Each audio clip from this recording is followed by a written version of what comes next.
حاجی 90% سایتایی که فروشگاهی ان و با وردپرس طراحی شدن با این اشتباه کوچیک دارن کلی مشتری رو از دست میدن. حالا بهتون میگم چرا. ببین اگه سایتت فروشگاهی باشه و با وردپرس هم طراحیش کرده باشی یا از قالب‌های آماده استفاده کرده باشی، مرسوم اینه که بری از سرور آسای اشتراکی استفاده کنی برای اینکه لانچش کنی، برای اینکه راه اندازیش کنی. این هاست‌ها و سرورهای اشتراکی هیچ مشکلی ندارن تا اونجایی که شما یه کمپین فروش داری، تا اونجایی که شما یه باری رو به اون سرور اضافه می‌کنی، تا اونجایی که شما تعداد مشتریات روی سایتت زیاد میشه. وقتی که این اتفاق میفته، اگه دقت کرده باشی بیشتر مشتری‌ها توی بخش پشتیبانی از این ناله میکنن که چرا من وقتی روی دکمه افزودن به سبد خرید میزنم محصول به سبد خرید من اضافه نمیشه.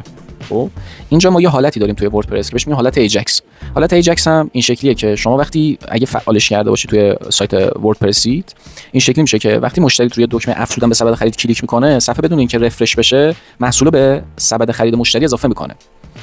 اگر سرورت شلوغ باشه و اون لحظه مشتری روی سایتت زیاد باشه و همه درخواست افزودن به سبد خرید رو بزنن، حالت ایجکس روی سرورهای اشتراکی یا هاست اشتراکی خوب عمل نمیکنه بعضی موقع و باعث میشه که مشتری این وسط لاکار بمونه.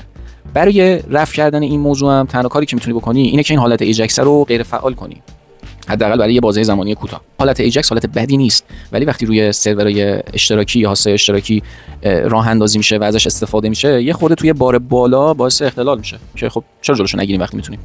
ببین من یه تیکه کد واسه توی کانال تلگرامی تاف نمیذارم که اینو ببر توی function.php یا اسنیپت کد وبسایتت بذار. اگرم نمیدونستی چجوری باز بهم بگو که راهنماییت کنم.